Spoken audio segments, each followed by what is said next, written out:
growing up as a young girl active in sports or interested in sport in a neighborhood about 3 decades ago,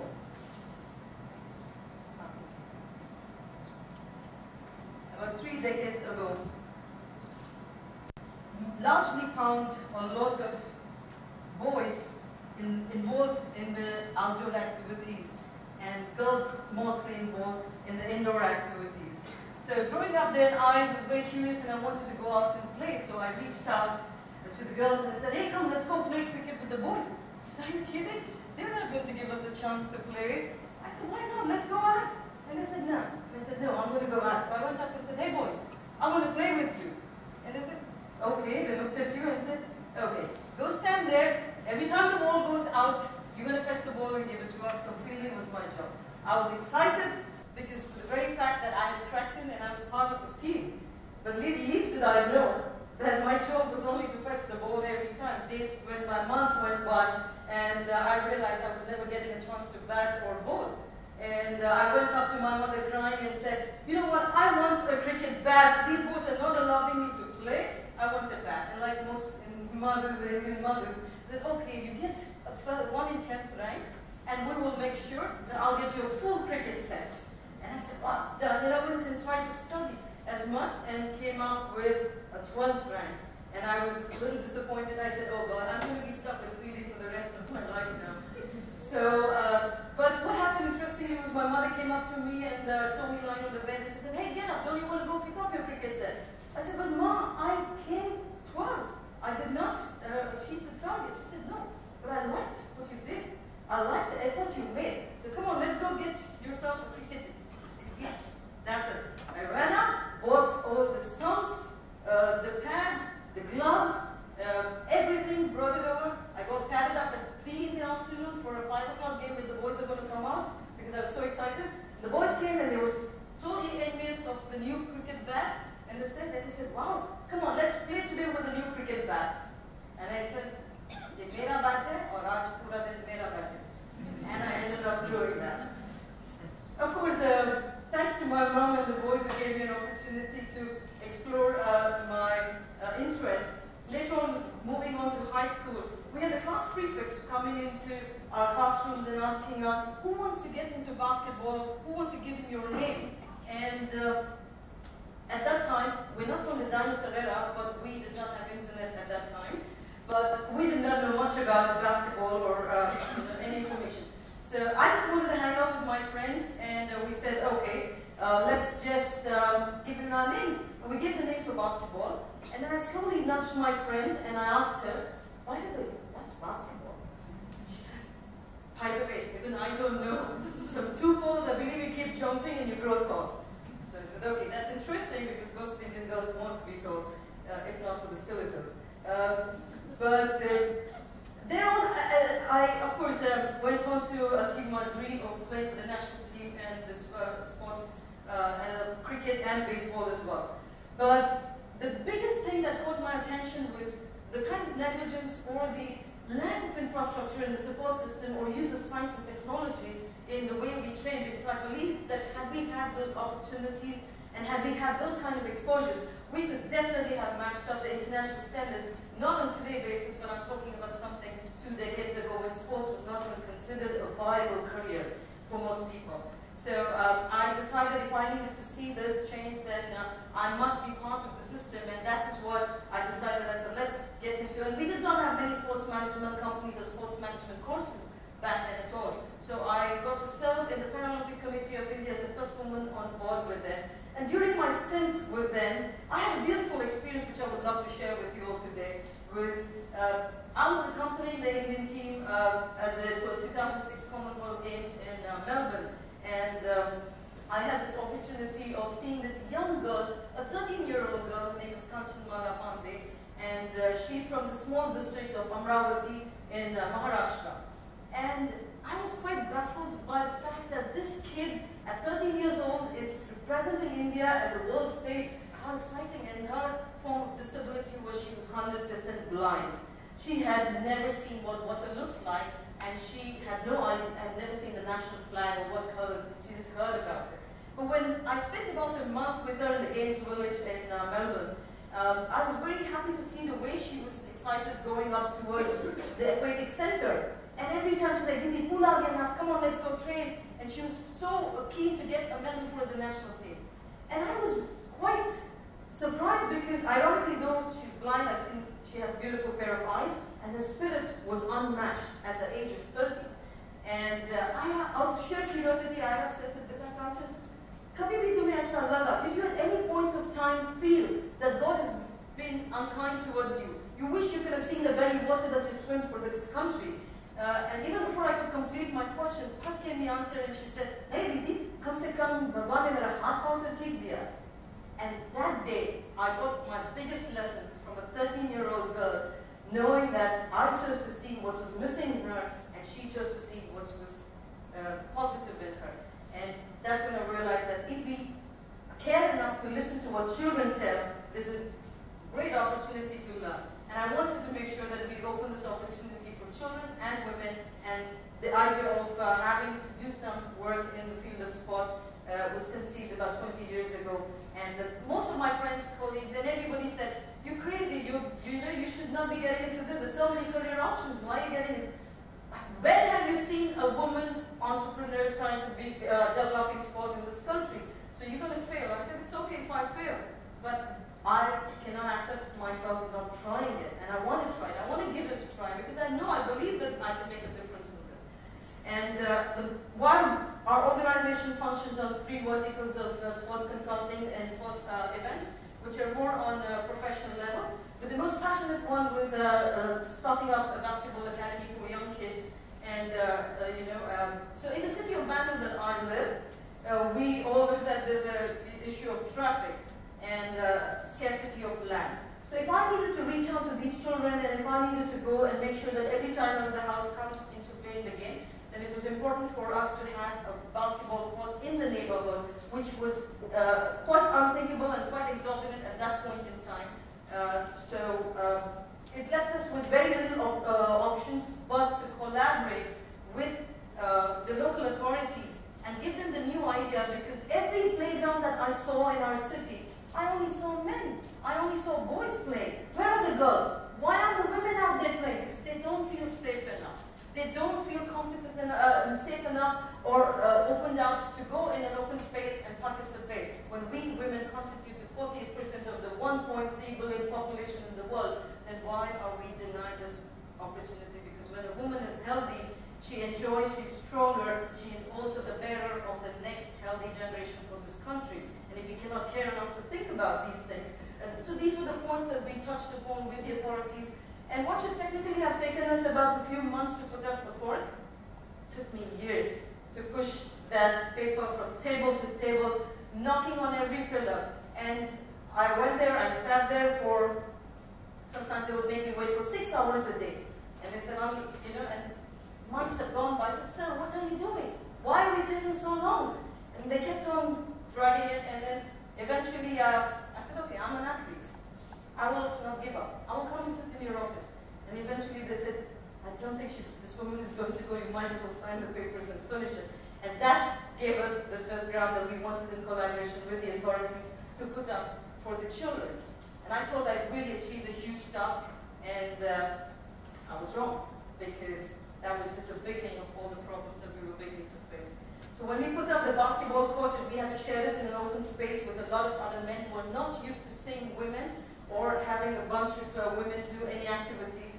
So they were trying to intimidate us, and they were people who were trying to play cricket with the tennis ball and betting, and a lot of the ground was usually filled with a lot of nefarious activities like smoking, drugs, a lot of fights breaking into it. But here was a neighborhood that I wanted to make sure that we clean up that place and make sure it's safe for children, women, and everybody to come and use that space for a constructive way.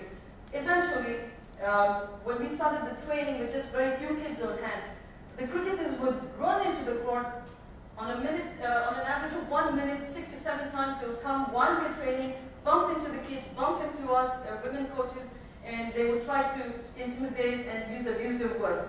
So we were running out of patience. One time I warned them, I requested them, and then eventually I just took up the ball and put it in my pocket, and I refused to give it. And you all know in India, how much time does it take for a mob to just come and surround you. So within a minute, I had 100 men with stumps and bats coming straight right up to my face, trying to tell you that we're going to throw you out of this place because this place belongs to us. And it wasn't about challenging, but it was the question was about being right. We weren't doing anything wrong. We were trying to help the next generation have the right opportunity. And as much as I was, to be honest, having people come this close to you with bats and stumps is not a great experience to be in. I thought my heart was really pumping hard. I thought it's going to just fly out of my rib cage. But that day I decided I have kids standing right behind me. And if I have to teach them what is right, then I must also stand up for what is right. And I stood up and I said, look, I do not know what game you're playing cricket with, a tennis ball, or whatever it is. I'm willing to offer you respect as an athlete, and I want you to do the same for us. Next time any one of you step into this court, or even touch my kids, or any of my women coaches, I swear to God, I'm going to peel your skin like carrot. And that's it. And of course, the police were involved, and we thought that the problems had stopped over there, but not quite really. They wanted to make their presence felt, so every single day for the next few months, they came to the ground, they tore the nets, they broke beer bottles on the court, they threw cigarette butts and all kinds of food and garbage, and they would urinate on the ground. And to start the training at 5 o'clock, because as an athlete, I believe a training ground is equivalent to a temple. A temple should have its purity and sanctity. And having these and getting young kids to come and see this was not the environment I desired or we desired to put across for the young kids. And to get somebody to clean the court that early in the morning was unthinkable. So for many months, my mother and I got up at 4 o'clock and we used to go to the ground and sweep the court, clean the court, get back, get freshened up, get back for training.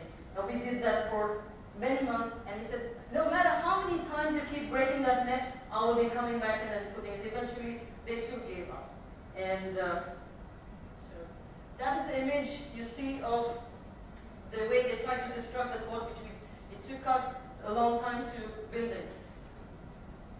And here is a picture of something that we took from a neighborhood that was filled with networks activities to make it into a beautiful place where children were trained in a very scientific way, in an entire system that was used only for elite athletes representing the national and international teams. The same methodology signed in the help of sports scientists with the parameters of checking them in terms of their performances. We brought it down to the grassroots level itself because we wanted to make sure not just athletes, but also create great citizens for our country. And of course, I've always believed that when we have a good product, the product should or ought to generate that kind of an energy, which should fetch you about 80% of all that you're trying to target. Because I'm a strong believer of marketing. The word of mouth is the strongest tool of marketing. And we realized that once we were interacting with the children, we realized that there was a disconnect with their parents. We're motivating the children, we're giving them right, and the children are receptive. Children are very receptive, but what's the point if we only motivate the children when the ones who are controlling and decision makers for them are their parents? The parents, this was a generation who had never experienced sport, they had not played sport, and they did not understand, and they just took it as extracurricular activity. And the kids felt very disheartened because they were so involved and they felt disconnected with their parents. So during my interactions, we learned. Now here's a very important point is, when you have to grow in anything, number one, learning is important. Number two, listening is important. Number three, observations. And then make the changes. It gives you the idea to improvise. So we said, okay, let's start the first match for the parents, and we get the parents to come and play and kids to coach them on those days. And let's see how many baskets. So some Indian parents have very high expectations of children, from the kids. So when we put them on to real expectations, they said, oh, now putting the basket is not that easy. So they're a little more cooler with their kids and not very, pressurizing them as they do with their academics. So we started the first parents' match in the community, getting the mothers and the fathers to play. And we also realized that these were a generation who did not understand much about sports. So we were the first ones to start the conference for parents for whose children are in sport, educating them about what language you should use, what kind of communication you ought to have with your children, what kind of diet and other basic things to bring them into the, to align them with our end result. And further on, when we went on and we were training, there was one good observation I saw. When we have the little children in our sub-juniors, we have these kids, the boys and girls are an equal number. But the moment we come to the intermediate, which is about the young girls hitting their puberty, the numbers were dropping down drastically. More boys, but lesser girls. And we said, why is it happening? And when we did a bit of research and understood that it's a myth, but most of the parents feel that the young girls shouldn't play after they reach their puberty. But then we said, no, we have to change this mindset of India, and how is it that we're going to do? So we said, who better than a mother to motivate a young girl, or even the boys as well? So we said, we started the first basketball women's program for mothers about the age of 35. Said as long as the mother is playing, she will make sure that her daughter is also playing. And when a son sees his mother or sister, everybody playing, he's comfortable with the idea of seeing everybody as an equal team and not on any gender bias. And we initiated the first women's basketball team for, And then we realized also the other point that we wanted to do for the young kids is they were lacking role models. Everybody needs an idol. Everybody needs somebody to look up to, somebody they aspire to, somebody who inspires them. So we decided that, yes, we're going to do this for the first time in the grassroots level program. We're going to get the top elite Olympians, international athletes, Guinness record holders, bring them over straight to the grassroots where the children have a direct one-to-one interaction. Not just be a dreamer, but also be a dream chaser. And we started the first sports conclave for children. And we were happy to have partnered with a leading five-star hotel to do this at a complete free of cost for the children, so that nobody is denied an opportunity. We wanted them to experience elite sporting experiences right at the grassroots level. And we were fortunate enough to have many of our supporters.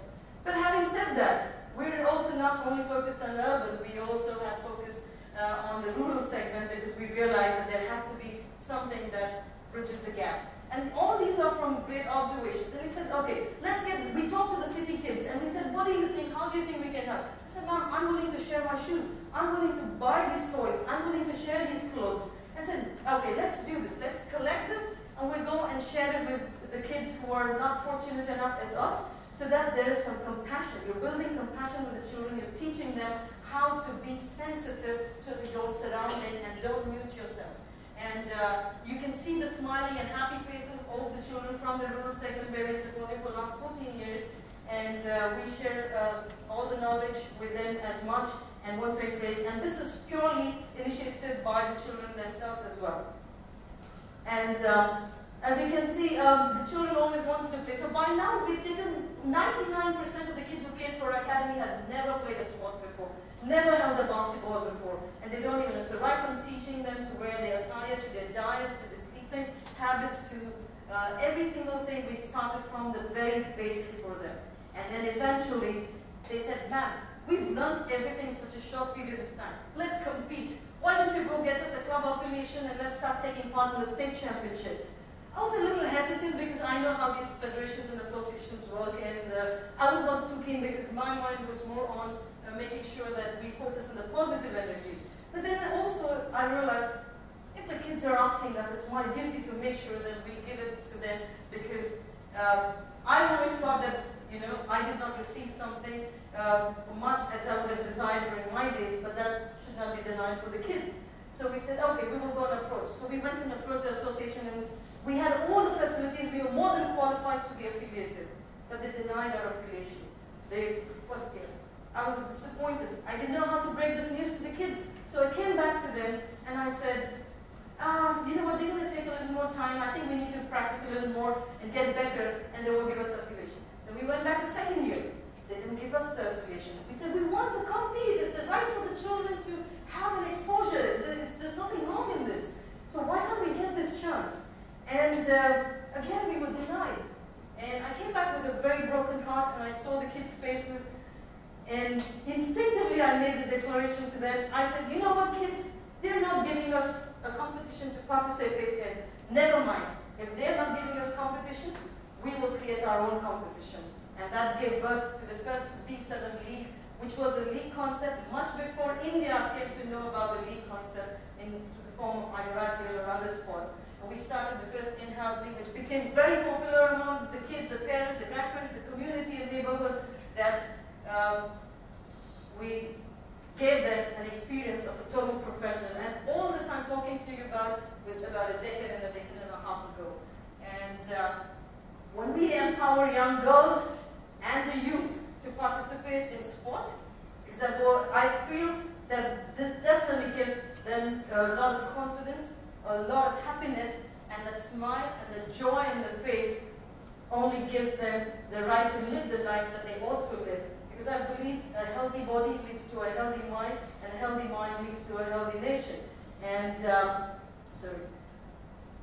I'm not here today in front of you to tell you to do what you do, but I would like, through my story of having many challenges of coming into sport and facing them, there's one thing that I learned was every time there's a challenge, always find a solution. Be a person with a mind of solution. And don't give up, because that's what sport is taught. No book in this world, no classroom in this world can teach what a battlefield or a sports ground can teach you, because this knowledge, you take it with you to the grave and use it long beyond your sporting life as well. And I'm very fortunate to have had opportunities to work with children who've been a great inspiration for me, and I want to continue doing a lot of work with women and children so that they also get the equal support that they deserve. And I'm here today not because I'm a success. I'm here today in front of you because I refuse to accept failure. And while everything around you helps you to prepare for success, it is only sports. It is only sports that teaches you to accept failure, but yet rise above it. So I hope that each one of you who will be facing challenges in your life